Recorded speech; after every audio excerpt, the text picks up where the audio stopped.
زما 2 کال وشو په دې 2 کالو کې د ټي ایم او شان سه پشان کس ما نه لیدل زه اوس د ټي ایم او په لفظ باندې پوه شوم او په هغه کارکردګۍ پوه شوم چې دوی کار صحیح هغه ټي ایم او سره نو زموږ یو خوشقسمتي ده د دې علاقې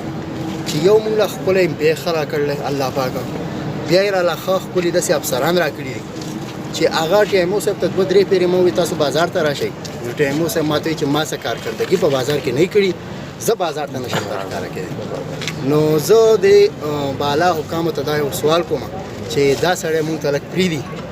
انشاءالله تحصیل بحرین علاقه چې ده هغه به ډېره ښکلې او سیرابه چې دی نو دا میلمانو د راتګ ځای دی میلمانه راځي سیلانیان راځي نو هغه که زمونږ کورونه نه ګوري زمونږ محلې نه ګوري زمونږ کوڅې نه ګوري لیکن خصوصا بحرین بازار مدین بازار کالام بازار ضرور ګوري نو دا چې ګوري نو دا د ټي ایم او سي بېعزتي ته نه ګڼم دا خپل ذاتي بېعزتي ګڼم نو انشاءالله تعالی ټي ایم او سي چې کوم قدم اوچت کړی دی موږ به 2 قدمه دې نه مخکې شو انشاءالله د دې دا ویژن به موږ پوره کوو او انشاءالله پوره کوو او دې سره مخامخ کوو ګران بشر تیمور صاحب چې د روسو په زموږ د روسو انټروډکشن نه شوی زه دلته په راتګ باندې هرکلی ویم او د یو هیله لرم لکه څنګه چې د ښکلي مشران راغلي دي څنګه چې زموږ صدر صاحب مشران موجود دي دوی په مخ کې موږ ته د خبرو اجازه هم نشته لیکن اوس څوک صدر صاحب ځان سره راوستی ما بلشیت ستاسو یو ادنا ورکر زه خپل تیمور صاحب بې انتهایي مشکور یم چې څنګه د ستار وختي نه واله زموږ د تیمې ورکران دا ګرځي زه په خپله مینم لیکن څنګه چې صدر صاحب وایي موږ خپل دوکاندارانو ته هم دا ویلي دي چې څومره ستاسو دا ګند دي په معمولي شاپر کې چې څنګه سهار وختي صفائی کوئ خپل دا ګندونه خپل د دوکان مخې ته ږدئ دا ورکران به راځي دا به د دغه ځای نه اوچتوي نو موږ انشاءالله تعالی مخکې موږ هم د دوی سره تعاون کړی دی اوس به ورسره هم کوو او الله پاک دې دغه شان بچیان موږ نه بلکې ټول ملک دې دغه شان بچیان ورکړي څنګه چې موږ د ټي ایم او صاحب دلته راغلی دی زموږ اے سی صاحب دی زموږ ایم پی اے صاحب دی خو زه د میډیا والا شکریا ادا کوم چې رالل او زموږ د کمپین له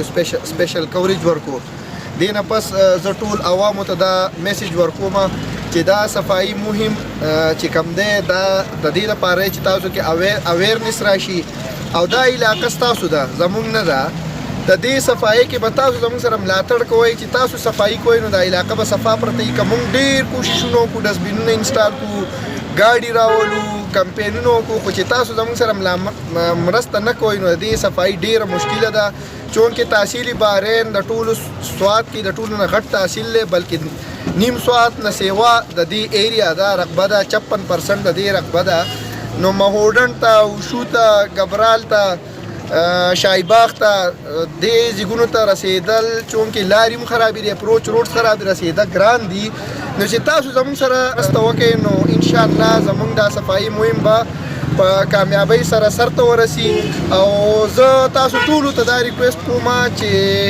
زموږ سره په دې کې بھرپور حصه واخلئ دا د ټي ایم اے صفائی مهم نه دی که په دې کې سکول والا ماشومان دي سیول سوسایټي ده او خاص کر بازار ټریډ والا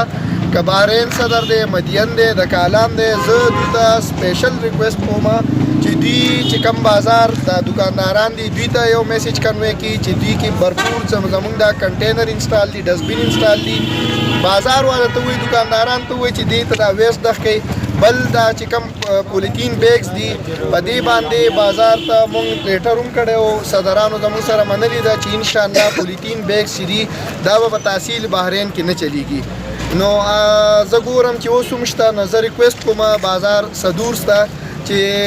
د پخپله دوی راشي او دې کې یو کمپین سټارټ کړي او دا پولیتین بیگز چې دي د دکانداران نه اوچت کړي چې چونکې دا پولیتین بیگز چې د ویسټ نه ختم شي نو دا نور ګن چې دی نو ډومیسټک یا کمرشل ویسټ چې دی نو دا زموږ په ټو ته تلی شي نو بیا به دومره ګنده نه وي نالۍ زموږ بندې نه شي نو انشاءالله دې نه مخکې هم ټي ایم اے خپل ایفرټس کړي دي او زما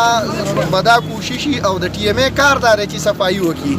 100% به زما دا کوشش چې تحصیل بحرین به انشاءالله د نن نه پس به فول صفا پروت